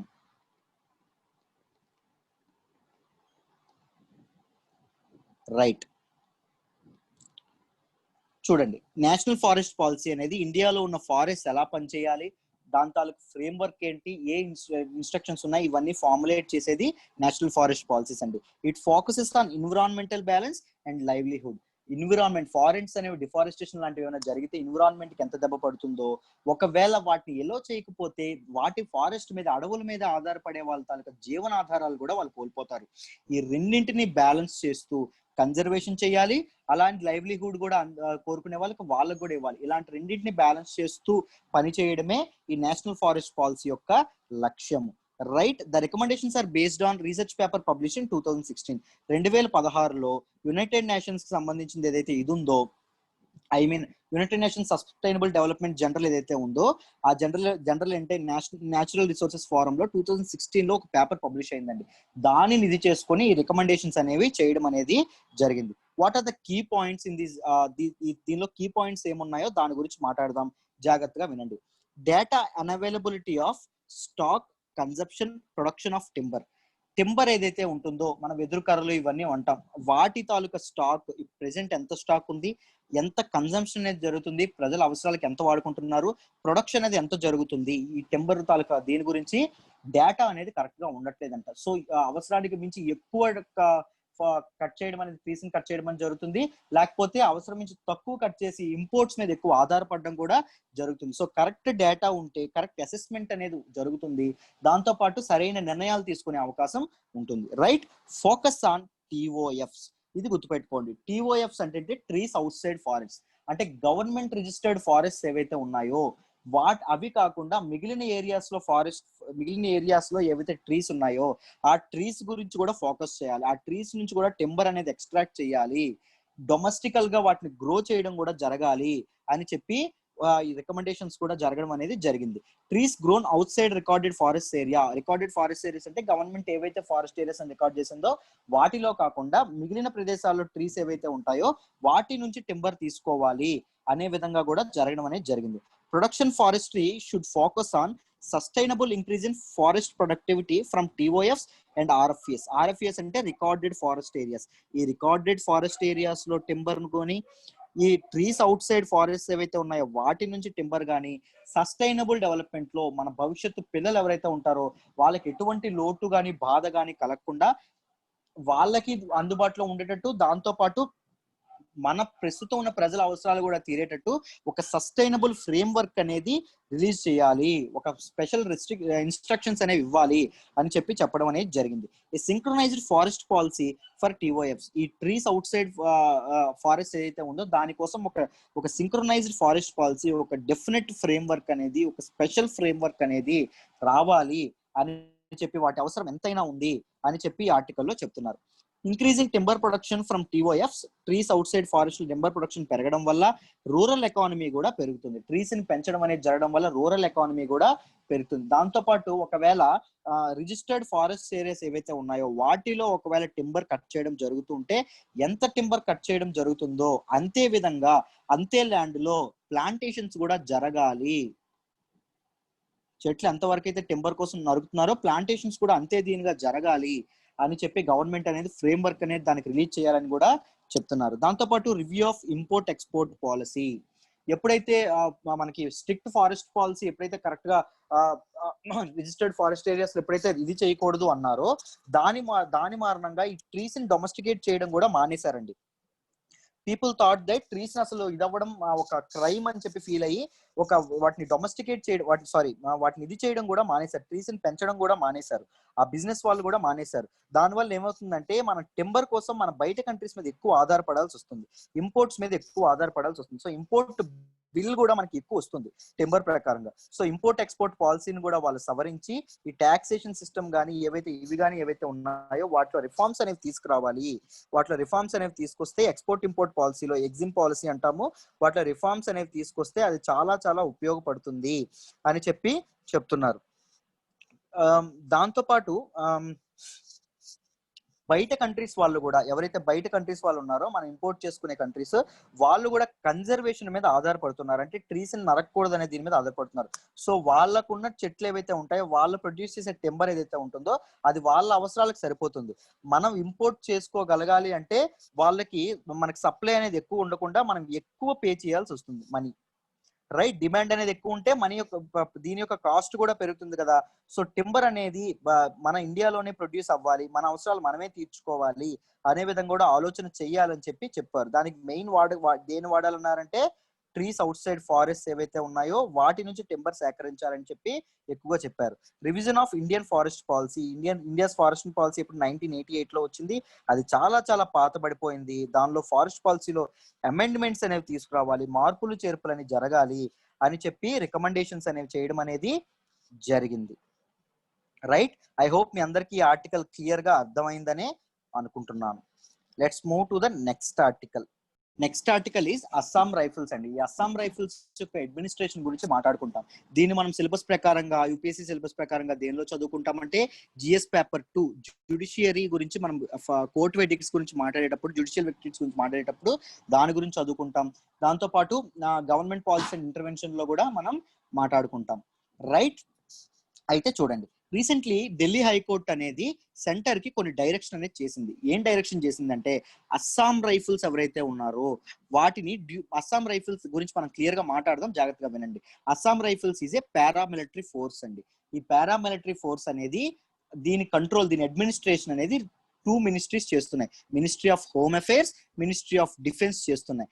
అయితే ఈ అస్సాం రైఫిల్స్ ని మినిస్ట్రీ ఆఫ్ డిఫెన్స్ అండర్ లోకే తీసుకురండి, ప్రిఫరబుల్లీ ఏదో ఒకదాని కిందే తీసుకురండి, preferably ministry of defence under లోకే తీసుకురండి అని కోర్టులో ఒక అపీల్ అనేది చేసుకోవడం అనేది జరిగింది.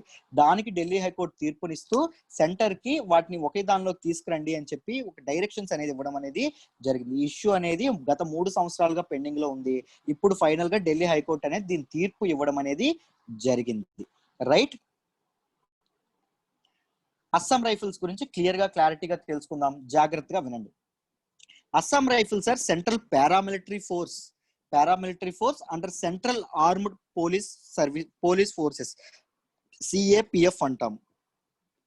సిఏపిఎఫ్ లో అండర్ లోకి వచ్చే వాళ్ళు ఈ సెంట్రల్ పారామిలిటరీ ఫోర్సెస్ అండి. వీళ్ళు they came in to existence in 1835. British rule ఉన్నప్పుడే వీళ్ళు దీనిలోకి వచ్చారు. దే మెయిన్లీ అప్పుడు ఏం చేసేవాళ్ళు అంటే వీళ్ళు బ్రిటిష్ టీ ఎస్టేట్స్ ఏవైతే ఉంటాయో వాటిని ప్రొటెక్ట్ చేసే విధంగా ఫస్ట్ వీళ్ళు ప్రొటెక్ట్ చేయడానికి వీళ్ళు ఫార్ములేట్ చేయబడ్డారు. They are called right arm of civil and left arm of military. Civil duties మామూలు మన స్టేట్ పోలీస్ లాంటి వాళ్ళు ఎవరైతే ఉన్నారో వాళ్ళకి ఉపయోగపడతారు. దాంతో పాటు మిలిటరీ సర్వీసెస్ కూడా వీళ్ళు ఉపయోగపడతారు. They are called as right arm of civil and left arm of military forces అని కూడా చెప్తున్నారు. మెజారిటీ రోల్ వీళ్ళు సీనో ఇండియా వార్ అయింది కదా 1962 లో ఇండియాకి చైనాకి వార్ జరిగింది. దానిలో వీళ్ళు చాలా కీ రోల్ అనేది ప్లే చేయడం అనేది జరిగింది. ఆపరేషన్ పవన్ శ్రీలంకలో పీస్ కీపింగ్ ఆపరేషన్ ఏదైతే జరిగిందో దానిలో కూడా వీళ్ళు కీ రోల్ ప్లే చేయడం అనేది జరిగింది. దాంతో పాటు నార్త్ ఈస్ట్ ఇండియాలో అల్లర్లు కానీ అశాంతి కానీ ఏదైతే ఇది ప్రబలిందో ఒకనొక టైంలో నార్త్ ఈస్ట్ ఇండియాలో ఎప్పుడైతే ఇది జరిగాయో దానిలో పీస్ అనేది శాంతిని అనేది ఇది చేయడానికి ప్రివైల్ చేయడానికి పీస్ కీపింగ్ రోల్ కూడా వీళ్ళు ప్లే చేయడం అనేది జరిగింది. Right, what is the administrative control? దీన్ని ఎవరు కంట్రోల్ చేస్తారు అంటే 2 మినిస్ట్రీస్ కంట్రోల్ చేస్తాయని చెప్పాం. దీని అడ్మినిస్ట్రేషన్ ఎవరు చూసుకుంటారంటే మినిస్ట్రీ ఆఫ్ హోమ్ అఫైర్స్ చూసుకుంటారు. ఆపరేషన్ దీని తాలూకా అస్సాం రైఫిల్స్ యొక్క ఆపరేషన్ ఎవరు చూసుకుంటారంటే మినిస్ట్రీ ఆఫ్ డిఫెన్స్ చూసుకుంటారు. ఈ డ్యూయాలిటీ అనేది అడ్మినిస్ట్రేషన్ లో ఈ డ్యూయాలిటీ ఏదైతే ఉందో దాని వల్ల కోఆర్డినేషన్ ప్రాబ్లమ్స్ వస్తున్నాయి, దానివల్ల చాలా ఇబ్బందులు అనేవి తలవుతున్నాయి. ఈ ఇష్యూస్ కూడా కోర్టు దృష్టికి తీసుకెళ్లడం అనేది జరిగింది. దాంతో పాటు పే స్కేల్ ఏదైతే ఉందో ఒకవైపు స్టేట్ సివిల్ పీపుల్ ఎవరైతే ఉన్నారో వాళ్ళకి ఇచ్చే పే స్కేల్ ఇవ్వట్లేదు, అలాంటి డిఫెన్స్ పీపుల్ ఎవరైతే ఉన్నారో వాళ్ళకి ఇచ్చే పే స్కేల్ కూడా ఇవ్వట్లేదు. వాళ్ళందరితో పోలిస్తే ఎవరైతే అస్సాం రైఫిల్స్ ఉన్నారో వాళ్ళ పే స్కేల్ చాలా తక్కువగా ఉంది. ఈ ఇష్యూస్ రైజ్ చేస్తూ ఏదైతే Assam rifles ex service men welfare association ఉందో అది వాళ్ళు ఏం చేశారు అంటే దీని గురించి పిటిషన్ అనేది ఫైల్ చేయడం అనేది జరిగింది. ఆ పిటిషన్ ఫైల్ చేస్తే దానికి తన తీర్పును అందిస్తూ ఢిల్లీ హైకోర్టు ఏం చెప్పిందంటే 6 నెలల్లో 6 months లో ప్రాసెస్ అనే దాన్ని సారీ కోర్టు ఢిల్లీ కోర్టు ఏం చెప్పిందంటే 12 weeks, విత్ ఇన్ 12 weeks అంటే ఎంతకాలమో 3 నెలల్లో మీరు దీని తాలూకా ఈ ఇష్యూని పరిష్కరించేయాలి, ఓకేనా, దీన్ని ఒక మినిస్ట్రీ అండర్ లో తీసుకురావాలి అని చెప్పి కోర్టు అనేది చెప్పడం జరిగింది. కానీ సెంటర్ ఏం చెప్పింది అంటే 6 months మాకు టైం ఇవ్వండి, COVID-19 ప్రాబ్లమ్ లో ఉన్నాం కదా, ఈ టైంలో మేము ఏం చేయలేము, 6 నెలల్లో మీరు మాకు టైం ఇస్తే ఈ లోపు మేము దాన్ని పరిష్కరిస్తాము, దానికి రిజల్యూషన్ అనేది తీసుకొస్తామని చెప్పి సెంటర్ చెప్పింది. Centre wants to keep Assam rifles, ఈ అస్సాం రైఫిల్స్ ని ministry of home affairs under లోనే పెట్టాలనుకుంటుంది. సెంటర్ కూడా డ్యూయల్షిప్ తీసేసి మినిస్ట్రీ ఆఫ్ హోమ్ అఫైర్స్ లో పెట్టాలనుకుంటుంది. మిగిలిన సిఏపిఎఫ్స్ ఏవైతే ఉంటాయో, సెంట్రల్ ఆర్మ్డ్ పోలీస్ ఫోర్సెస్ ఏవైతే ఉంటాయో, వాటి ఏవైతే అవి ఉన్నాయో వాటి మూలంగానే ఐ మీన్ ఆ పోలీస్ ఫోర్సెస్ ఏవైతే ministry of home affairs under లో ఉన్నాయో వాటిలానే ఈ అస్సాం రైఫిల్స్ ని కూడా ministry of home affairs under లో పెడదామని చెప్పి సెంటర్ ఆలోచనలో ఉంది. కానీ ఈ పిటిషన్ వేసే వాళ్ళు ఎక్కువగా ఏదో ఒకటి కోరుకుంటున్నారు, బట్ ఎక్కువగా మినిస్ట్రీ ఆఫ్ డిఫెన్స్ లోకి వెళ్ళాలని కోరుకుంటారు, దాని అండర్ లో ఉండాలని చెప్పి కోరుకుంటున్నారు. 6 months తర్వాత ఏం చేస్తుందో సెంటర్ అనేది వేచి చూడాలి, దీనికి కాలమే సమాధానం చెప్తుంది. రైట్, ఐ హోప్ మీకు ఈ ఆర్టికల్ అనేది క్లియర్ గా అర్థమైందనే అనుకుంటున్నాను. Perfect. The next article is KV Kamath committee recommendations అండి. ఈ కేవీ కామత్ కమిటీ రికమెండేషన్స్ ఏవైతే ఉన్నాయో వాటి గురించి రికమెండేషన్స్ ని ఆర్బీఐ అనేది యాక్సెప్ట్ చేయడం జరిగింది. What is this KV Kamath committee అంటే, who is this KV Kamath అంటే is the ex CEO of ICICI అండి, ఐసిఐసిఐ బ్యాంక్ యొక్క ఎక్స్-సిఇఓ. అయితే ఏం జరిగిందంటే ఎప్పుడైతే లాక్డౌన్ అనేది ఇంపోజ్ చేయడం జరిగిందో COVID-19 పాండమిక్ వల్ల, ఆ టైంలో చాలా బిజినెస్ అనేవి చాలా వ్యాపారాలు అనేవి ఇబ్బందుల్లోకి వెళ్ళారో, వాళ్ళని ఆదుకునే చర్యలో భాగంగా వాళ్ళని ఎలా ఆదుకోవచ్చు, వాళ్ళ లోన్స్ ని ఎలా రీస్ట్రక్చర్ చేయొచ్చు, అవి ఇన్సాల్వెన్సీలో అనేది నాన్ పెర్ఫార్మింగ్ అసెట్స్ లో మారిపోకుండా మొండి బకాయిలుగా మారకుండా వాటి లోన్స్ ని ఏ విధంగా రీస్ట్రక్చర్ చేయొచ్చు, ఏ బిజినెస్ కి రీస్ట్రక్చర్ చేయొచ్చు అనే విధంగా ఒక రికమెండేషన్స్ ఇవ్వండి, బ్యాంకులకు ఇవ్వండి అని చెప్పి ఆర్బీఐ అనేది కేవీ కామత్ కమిటీ అనే దాన్ని ఒకటి ఇది ఎస్టాబ్లిష్ చేయడం జరిగింది. ఆ కేవీ కామత్ కమిటీ అనేది తన రికమెండేషన్స్ ఇవ్వడం అనేది జరిగింది. ఆ రికమెండేషన్ ఏమిచ్చింది, సో ఏం జరిగిందనే చూద్దాం. మీ అందరికీ తెలుసు బ్యాంక్స్ అనేవి చాలా ఈ టైంలో చాలా బిజినెసెస్ అనేసి చాలా అప్పులు ఇవ్వడం అనేది జరిగింది. మామూలు టైంలోనే బ్యాంక్స్ యొక్క ఫైనాన్షియల్ హెల్త్ అంతంత మాత్రంగా ఉంది మన ఇండియాలో. నాన్ పెర్ఫార్మింగ్ అసెట్స్ అనేవి విపరీతంగా పెరిగిపోయాయి మన ఇండియాలో. రైట్, దానివల్ల బ్యాంక్స్ అనేవి చాలా ఇబ్బందులు పడుతున్నాయి. ఈ టైంలో COVID-19 పాండమిక్ వచ్చింది. అసలే ఇబ్బందుల్లో ఉన్న బ్యాంకింగ్ వ్యవస్థకి ఇది చాలా పెద్ద ఎదురు దెబ్బ, ఫైనాన్షియల్ ఇన్స్టిట్యూషన్స్ కి ఇది చాలా పెద్ద ఎదురు దెబ్బ.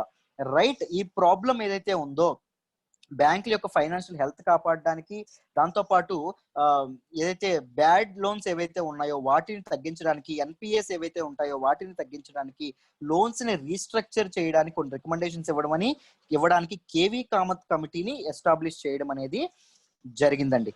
రైట్, కేవీ కామత్ కమిటీ అనేది 5 ఫైనాన్షియల్ రేషియోస్ ఏవైతే ఉంటాయో వాటిని స్పెసిఫై చేసి వాటిని దీనిలోకి తీసుకొని కొన్ని సెక్టార్ స్పెసిఫిక్ థ్రెష్ హోల్డ్స్ అనేవి ఇవ్వడం అనేది జరిగింది.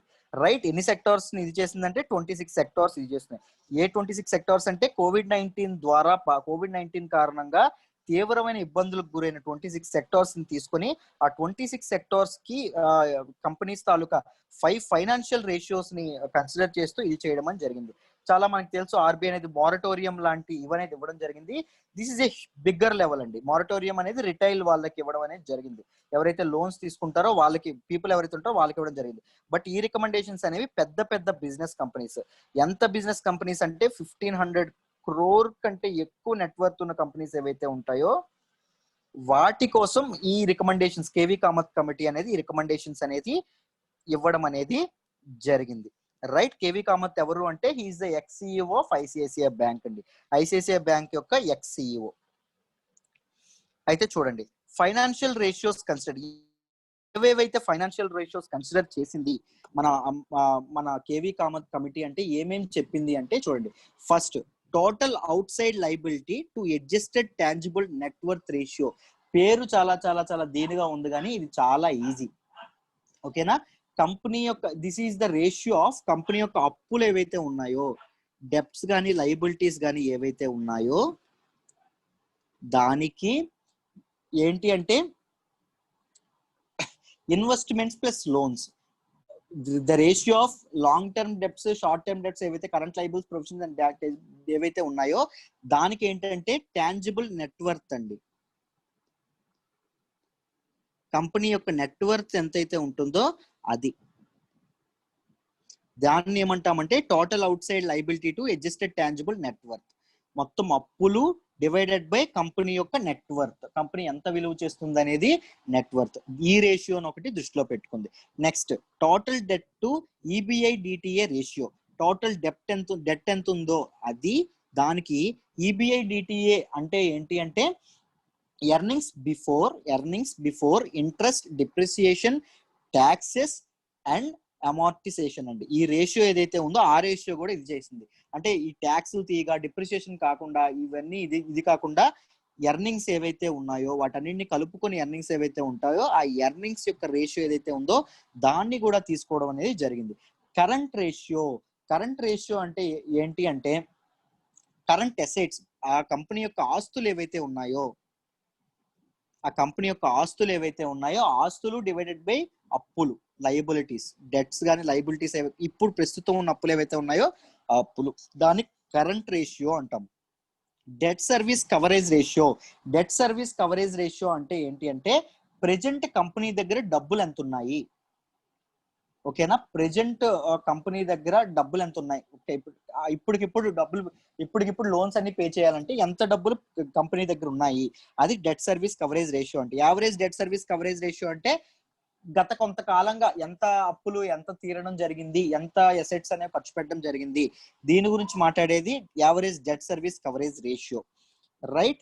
వీటన్నింటిని 5 పారామీటర్స్ ని కేవీ కామత్ కమిటీ అనేది ఇది చేయడం అనేది జరిగింది. అది జరిగి ఏం చేసింది అంటే ఒక 26 సెక్టార్స్ ని ఫార్ములేట్ చేయడం జరిగింది. వాట్ ఆర్ దోస్ సెక్టార్స్ అంటే automobile sector, power, tourism, cement, chemicals, real estate, airlines, hotels and etcetera. ఇలాంటివి ఒక 26 సెక్టార్స్ కి తన రిలాక్సేషన్స్ ఇవ్వడం అనేది జరిగింది. ఆ 26 సెక్టార్స్ లో మోస్ట్ ఎక్కువ రిలాక్సేషన్స్ ఏ సెక్టార్స్ కి ఇచ్చిందంటే ఎక్కువగా ప్రభావితం అయినటువంటి, ఎక్కువ ఇబ్బందులు పాలైనటువంటి రియల్ ఎస్టేట్ సెక్టార్ కి, ఎయిర్లైన్స్ సెక్టార్ కి, హాస్పిటాలిటీ సెక్టార్స్ కి ఎక్కువ ఇదనేది ఇవ్వడం అనేది జరిగింది, రైట్. ఈ సెక్టార్స్ కి ఎక్కువ రిలాక్సేషన్స్ కేవీ కామత్ కమిటీ అనేది ఇవ్వడం అనేది జరిగింది. ఈ ఏవైతే రికమెండేషన్స్ ఇచ్చిందో వాటిని ఆర్బీఐ అనేది యాక్సెప్ట్ చేయడం అనేది జరిగింది. దీనివల్ల కంపెనీస్ కి చాలా చాలా ఉపయోగం అనేది ఉంటుందనే చెప్పుకోవాలి, రైట్.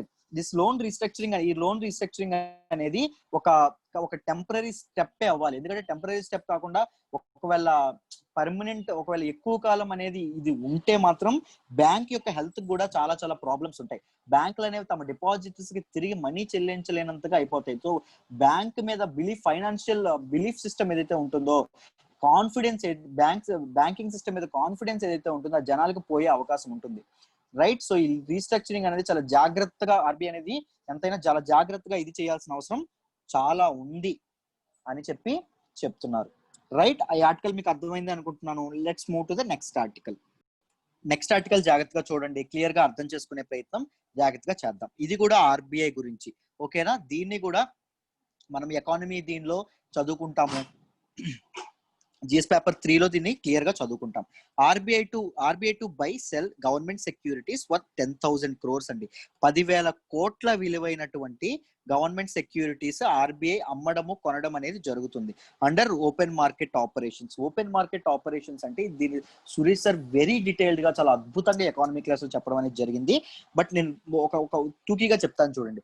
ఓపెన్ మార్కెట్ ఆపరేషన్స్ అనే ఆర్బీఐ ఎందుకు చేస్తుంది అంటే సిస్టమ్ లో మన సిస్టమ్ లో లిక్విడిటీ అనేది ఇన్ఫ్యూజ్ చేయడానికి కానీ, లిక్విడిటీ కానీ తీసుకోవడం కానీ, లిక్విడిటీని పెంచడానికి, లిక్విడిటీని తగ్గించడానికి ఏవైతే ఆపరేషన్స్ చేస్తుందో, ఏవైతే చర్యలు తీసుకుంటుందో వాటిని ఓపెన్ మార్కెట్ ఆపరేషన్స్ అని అంటాం, ఓకేనా. డబ్బు ఏదైతే ఉంటుందో అది మార్కెట్ లోకి, అది సిస్టమ్ లోకి వదలడం కానీ, అది సిస్టమ్ నుంచి తీసుకోవడం కానీ చేసే విధంగా ఆర్బీఐ ఏవైతే చర్యలు తీసుకుంటుందో వాటిని ఓపెన్ మార్కెట్ ఆపరేషన్స్ అంటాం, ఓకేనా. సో గవర్నమెంట్ సెక్యూరిటీస్ అంటే ఏంటో ఫస్ట్ తెలుసుకోవాలి. ఈ ఆర్టికల్ తెలుసుకునే ముందు గవర్నమెంట్ సెక్యూరిటీస్ అంటే ఏంటంటే, జీసెక్స్ అంటే ఏంటంటే government securities, they are tradable అండి. గవర్నమెంట్ సెక్యూరిటీస్ అంటే ఏంటంటే గవర్నమెంట్ తనకి ఎప్పుడైనా డబ్బులు వచ్చే అవసరం వచ్చింది అనుకోండి, ఒక ఇన్ఫ్రాస్ట్రక్చర్ బిల్డ్ చేయడానికి కానీ దేనికైనా డబ్బులు కావాల్సి వచ్చింది అనుకోండి గవర్నమెంట్ కి, అప్పుడు గవర్నమెంట్ ఏం చేస్తుందంటే కొన్ని బాండ్స్ అనేవి ఇష్యూ చేస్తుంది. బాండ్స్ కానీ ట్రెజరీ బిల్స్ కానీ ఇష్యూ చేస్తుంది. బాండ్స్ కి ఏమేమి ఉంటాయి అంటే ఫేస్ వాల్యూ ఉంటుంది, కూపన్ కోడ్ ఉంటుంది. ఫేస్ వాల్యూ అంటే ఏంటంటే ఇప్పుడు గవర్నమెంట్ కి 10,000 రూపాయలు అవసరం ఉందనుకోండి, 10,000 రూపాయల కలిగిన బాండ్ ఇష్యూ చేస్తుంది. ఆ 10,000 రూపాయలు ఫేస్ వాల్యూ అవుతుంది. కూపన్ కోడ్ అంటే ఏంటంటే ఇంట్రెస్ట్ రేట్, 10,000 రూపాయలకి ఒక 10% ఇంట్రెస్ట్ మేము ఇస్తాము అని చెప్పి గవర్నమెంట్ అనేది చెప్తుంది. దాంతో పాటు మెచ్యూరిటీ టైం, మెచ్యూరిటీ ఎన్ని ఇయర్స్, ఒక 5 ఇయర్సా 4 ఇయర్సా అని చెప్పి కూడా చెప్తుంది. అంటే ఆ బాండ్ అర్థం ఏంటంటే నేను నీ దగ్గర నుంచి జనాల నుంచి గవర్నమెంట్ 10,000 రూపాయలు అప్పు తీసుకుంటుంది. ఎంత ఇంట్రెస్ట్ తీసుకుంటుంది? 10% తీసుకుంటుంది. ఎన్నాళ్ళకి తిరిగి చెల్లిస్తుంది అంటే 5 ఏళ్ళకి తిరిగి చెల్లిస్తుంది. రైట్, వీటిని బాండ్స్ అంటాం. ట్రెజరీ బిల్స్ అని కూడా ఉంటాయి. Those are short term things అండి. అంటే 5-6 సంవత్సరాలు కాకుండా సంవత్సరం లోపు వాటికి ఏదైతే ఇష్యూ చేస్తారో వాటిని ట్రెజరీ బిల్స్ అనేవి చెప్తాం. Those are issued by central and state governments. Central and state governments ఏదైతే ఉన్నాయో అవి ఇష్యూ చేస్తాయి గవర్నమెంట్ సెక్యూరిటీస్ ని. They acknowledges government debt obligations. అంటే ఏవైతే అప్పు కావాల్సి వస్తే గవర్నమెంట్ కి, ఆ టైంలో గవర్నమెంట్ వీటిని గవర్నమెంట్ సెక్యూరిటీస్ అనేవి ఇష్యూ చేయడం అనేది జరుగుతుంది. They manage liquidity in the system. Liquidity in the system, ఒకవేళ లిక్విడిటీ ఎక్కువగా ఉందనుకోండి, జనాల చేతిలో డబ్బులు ఎక్కువగా ఉన్నాయనుకోండి, జనాల చేతిలో డబ్బులు ఎక్కువగా ఉంటే ఏమవుతుంది? స్పెండింగ్ అనేది ఎక్కువగా పెరుగుతుంది. స్పెండింగ్ అనేది ఎక్కువగా పెరిగిపోతే ఏమవుతుంది? డిమాండ్ అనేది ఎక్కువగా పెరుగుతుంది. డిమాండ్ అనేది ఎక్కువ పెరిగితే ఇన్ఫ్లేషన్ రేట్ అనేది పెరిగే అవకాశం ఉంది. సో జనాల చేతిలో డబ్బులు లాక్కోవడానికి, జనాల చేతిలో డబ్బులు ఉంచకుండా చేయడానికి బాండ్స్ ఇష్యూ చేస్తుంది. లేకపోతే జనాల చేతిలో డబ్బులు ఎక్కువగా పెట్టాలన్నా బాండ్స్ ఇదవ్వడం అనేది, కొనుక్కోవడం అనేది కూడా చేస్తుంది ఆర్బీఐ. ఇలాంటి పనులన్నీ ఓపెన్ మార్కెట్ ఆపరేషన్స్ లో భాగంగా చేయడం అనేది జరుగుతుంది. Government securities are of 2 types. ఒకటి లాంగ్ టర్మ్ గవర్నమెంట్ సెక్యూరిటీస్, రెండు short term government securities. Long term government securities లో ఇప్పుడే చెప్పాము, బాండ్స్ వస్తాయి, స్టేట్ డెవలప్మెంట్ లోన్స్. ఈ స్టేట్ గవర్నమెంట్స్ ఇష్యూ చేసే బాండ్స్ నే స్టేట్ డెవలప్మెంట్ లోన్స్ అంటామండి. స్టేట్ గవర్నమెంట్స్ ఇష్యూ చేసే బాండ్స్ నే స్టేట్ డెవలప్మెంట్ లోన్స్ అంటాం. షార్ట్ టర్మ్ బాండ్స్ ఏవైతే ఉంటాయో వాటిని ట్రెజరీ బిల్స్ అంటాం. ఓకేనా, ట్రెజరీ బిల్స్ అంటాము. బాండ్స్ కి ఏమేమి ఉంటాయని చెప్పాం? ఫేస్ వాల్యూ ఉంటుందని చెప్పాం, కూపన్ కోడ్ అంటే ఇంట్రెస్ట్ రేట్ అని చెప్పాం, మెచ్యూరిటీ టైం అంటే ఇదని చెప్పాం. Right, these are all tradable. మన గవర్నమెంట్ ఇష్యూ చేసిన బాండ్ ఇప్పుడు నేను కొనుక్కున్నాను అనుకోండి, 10,000 రూపాయలు 10% కూపన్ కోడ్, 5 ఇయర్స్ మెచ్యూరిటీ నేను కొనుక్కున్నాను. ఇప్పుడు నాకు అర్జెంట్ గా డబ్బులు కావాలి, నేను 5 సంవత్సరాల వరకు ఆగలేను, డబ్బులు కావాలనుకోండి, నేను సెకండరీ మార్కెట్కి వెళ్ళి దాన్ని అమ్మొచ్చు. ఒకవేళ గవర్నమెంట్ బాండ్స్ ఇష్యూ చేసినప్పుడు నేను కొనుక్కోకుండా మిస్ అయ్యాను అనుకోండి, ఇప్పుడు నాకు కొనుక్కోవాలనిపించింది అనుకోండి, నేను ఎక్కడికి వెళ్ళాలంటే సెకండరీ మార్కెట్ కి వెళ్తాను. వెళ్ళి ఎవరైతే ముందుగా కొనుక్కున్నారో వాళ్ళ దగ్గర నుంచి నేను బాండ్స్ కొనుక్కోవడం అనేది జరుగుతుంది. రైట్, ఎందుకు ఆర్బీఐ అనేది బై చేస్తుంది, సెల్ చేస్తుంది అనే దాన్ని ఆపరేషన్ ట్విస్ట్ అనే ఒక ఇంపార్టెంట్ ఎకనామిక్ ఆస్పెక్ట్ ఉంటుందండి. ఓకేనా, this is a US based economic aspect. ఓకేనా, ఆపరేషన్ ట్విస్ట్. రైట్, వీటిని సురేష్ సార్ ఒక అద్భుతంగా ఒక వీడియోలో పెట్టారు. ఆ వీడియో అనేది మన ప్లేలిస్ట్ లో ఉంటుంది. ఒక్కసారి ఆపరేషన్ ట్విస్ట్ వీడియో చూడండి. ఎందుకు చేస్తుంది, దేని కారణంగా చేస్తుంది అని మీకు క్లియర్ గా అర్థం అవుతుంది. రైట్, ఐ హోప్ ఈ ఆర్టికల్ మీకు క్లియర్ గానే అర్థమైందనే అనుకుంటున్నాను. ఈ రోజు మనం నేర్చుకోబోయే లాస్ట్ అండ్ ఫైనల్ ఆర్టికల్ ఏంటంటే ఎనోమామి ట్రైబ్ ఆఫ్ సౌత్ అమెరికా అండి. ఎనోమామి, దీన్ని జిఎస్ పేపర్ 1 జాగ్రఫీలో చదువుకుంటాము. ఓకేనా, అసలు ఏం జరిగింది ఏంటి అని క్లియర్ గా, ఈ ట్రైబ్ ఎందుకు న్యూస్ లోకి వచ్చింది, వీటన్నింటిని చదువుకుందాం జాగ్రత్తగా. It is very important for prelims. News లోకి వచ్చే ట్రైబ్స్ కానీ ప్లేసెస్ కానీ very important for prelims point of వ్యూలో చెప్పడం జరుగుతుంది. జాగ్రత్తగా వినండి. The Yanomami tribe has launched a global campaign. ఒక గ్లోబల్ క్యాంపెయిన్ లాంచ్ చేయడం జరిగింది. ఎందుకంటే వాళ్ళున్న హ్యాబిటెట్ లో, వాళ్ళున్న ప్లేస్ లో ఏం జరుగుతుందంటే 20,000 గోల్డ్ మైనర్స్ ఎవరైతే ఉన్నారో వాళ్ళు గోల్డ్ మైన్ చేయడం అనేది, తవ్వకాలు జరపడం అనేది జరుగుతుంది. ఈ గోల్డ్ మైనర్స్ ని బయటికి వెళ్ళిపోవాలి అని చెప్పి వీళ్ళు ఏం చేస్తున్నారు, ఒక క్యాంపెయిన్ అనేది రన్ చేస్తున్నారండి. ఒక గ్లోబల్ క్యాంపెయిన్ అనేది వీళ్ళు రన్ చేయడం అనేది జరుగుతుంది. రైట్, సో ఎనోమామి ట్రైబ్ గురించి క్లియర్ గా ప్రిలిమ్స్ లెవెల్లో ఏం ఇంపార్టెంటో అది చెప్తాను. ఎందుకు న్యూస్ లోకి వచ్చిందో తెలుసుకున్నారు కదా. ప్రిలిమ్స్ లెవెల్ ఎందుకు ఇంపార్టెంట్ చదువుతాను, జాగ్రత్తగా వినండి. They live in rain forest and mountains of northern Brazil, southern Venezuela. ఏదైతే సౌత్ అమెరికాలో ఏదైతే ఇది ఉందో దానిలో బ్రెజిల్ అండ్ సదరన్ వెనిజులా ఏదైతే ఉందో దానిలో వీళ్ళు ఉంటారు. They live in Amazon rain forest అండి. అమెజాన్ రివర్ తాలూకా రెయిన్ ఫారెస్ట్ ఏవైతే ఉంటాయో దానిలో వీళ్ళు ఎక్కువగా గడుపుతారు. Largest relatively isolated tribe in the world. ప్రపంచంలోనే వీళ్ళు లార్జెస్ట్ రిలేటివ్లీ ట్రైబ్, సౌత్ అమెరికాలోనే, సారీ నా వరల్డ్ కాదు, సౌత్ అమెరికాలోనే they are the largest relatively isolated tribe అని చెప్తున్నారు. ఇది ఇలాంటి క్వశ్చన్స్ ప్రిలిమ్స్ లో అడుగుతారు. What is the largest relatively isolated tribe in South America అంటారు. ఎనోమామి ట్రైబ్ అని మనం ఆన్సర్ చేయగలగాలి. Right, the population of this tribe ఎంత అంటే 38,000 మెంబర్స్, 38,000 మంది ట్రైబ్ తాలూకా population. They live in circular houses, ఒక circular houses, igloo type of houses ఏవైతే ఉంటాయో వాటిలో ఉంటారండి. వాటిని యానోస్ ఆర్ షబానోస్ అంటాము. యానోస్ వారి షబానోస్ అంటాం. ఇవన్నీ ప్రిలిమ్స్ లో అడగొచ్చు, జాగ్రత్తగా వినండి. They consider all people to be equal. This is the most important factor of Yanomami people. Consider the following statements regarding Yanomami tribe అన్నారు అనుకోండి. First statement they are from South America అంటారు. Second statement they consider all people to be equal అంటారు. Their houses are called yanos అంటారు. ఓకేనా. Fourth option their language is Xiriana అంటారు. So ఏం రాయాలి మనం? ఆల్ ఆఫ్ ది అబౌవ్, అన్ని కరెక్టే, ఆల్ ఆర్ కరెక్ట్ అని ఉంటుంది ఆప్షన్, అది మనం చూస్ చేసుకోవాలి. ఈ విధంగా క్వశ్చన్స్ అనేవి యూపీఎస్సీ రావడం అనేది జరుగుతుంది. They consider all people to be equal అండి. మొత్తం ఎవరైతే ట్రైబ్ లో ఎవరైతే ఉన్నారో వాళ్ళందరూ ఈక్వల్, వాళ్ళందరూ ఒకటే అని భావిస్తారు. సో వాళ్ళకి చీఫ్ అనే వాళ్ళు ఎవరు ఉండరు. వాళ్ళని రూల్ చేసేది, వాళ్ళని అడ్మినిస్టర్ చేసే వాళ్ళు ఎవ్వరూ ఉండడం అనేది జరగదు. వాళ్ళ సమస్యల్ని అందరూ మాట్లాడుకుంటూ పరిష్కరించుకుంటారు, డిబేట్ చేసుకుంటూ, మీటింగ్స్ పెట్టుకుంటూ పరిష్కరించుకుంటారు. వాళ్ళ నిర్ణయాలు అందరూ కలిసి సమిష్టిగా తీసుకోవడం అనేది జరుగుతుంది. వాళ్ళు మాట్లాడే లాంగ్వేజ్ ఏంటమ్మా అంటే జిరియానా లాంగ్వేజ్. అసలు ఇది ఎందుకు న్యూస్ లోకి వచ్చింది అంటే 20,000 గోల్డ్ మైనర్స్ ఎవరైతే ఉన్నారో వాళ్ళందరినీ వాళ్ళ మన మన పీపుల్ ఎవరైతే ఉన్నారో, మన ట్రైబ్ ఏదైతే ఉందో, యమునావి ట్రైబ్ ఏదైతే ఉందో, ఆ ట్రైబ్ పీపుల్ అనే వాళ్ళు ఏం చేశారు అంటే అక్కడ నుంచి ఎనోమామి ట్రైబ్ వాళ్ళు అక్కడ నుంచి ఎక్స్పెల్ చేయడానికి ఒక క్యాంపెయిన్, అది గ్లోబల్ క్యాంపెయిన్ అనేది రన్ చేయడం అనేది జరిగింది. దాని గురించి మాట్లాడుతూ మనం ఈ ట్రైబ్ గురించి మాట్లాడడం అనేది జరిగింది. రైట్, ఆర్టికల్స్ అన్ని క్లియర్ గానే అర్థమయ్యాయనే అనుకుంటున్నాను. పర్ఫెక్ట్. మీకు ఈ ఆర్టికల్స్, కరెంట్ అఫైర్స్ ప్రతిరోజు పెట్టడం అనేది జరుగుతుంది. మీకు ప్రతిరోజు మీరు ఛానల్ విజిట్ చేయొచ్చు. మీకు మిగిలిన సబ్జెక్ట్స్ యొక్క ట్రయల్ క్లాసెస్ గురించి మీరు తెలుసుకోవాలనుకుంటే కింద యూట్యూబ్ లో కింద ఫస్ట్ కామెంట్ లో వాట్సాప్ గ్రూప్ తాలూకా లింక్ ఉంటుంది. వాట్సాప్ గ్రూప్, ట్రయల్ గ్రూప్ లో జాయిన్ అవ్వండి. జాయిన్ అయ్యి ట్రయల్ క్లాసెస్ ఫస్ట్ వినండి. ఫ్యాకల్టీ ఎలా చెప్తున్నారు, క్లాసెస్ క్వాలిటీ ఎలా ఉందో మీరు అసెస్ చేసుకొని తర్వాతే మీరు జాయిన్ అవ్వచ్చు ఎల్టీఎక్స్ ఇన్స్టిట్యూట్ లో. ఓకేనా. ఫ్రీగా కరెంట్ అఫైర్స్ క్లాస్ అయితే ఇక్కడ నుంచి ప్రతిరోజు పెడతాము. జాగ్రత్తగా మీరు ప్రతిరోజు వాటిని చూడొచ్చు, చాలా విషయాలు నేర్చుకోవచ్చు. Perfect. Thank you so much.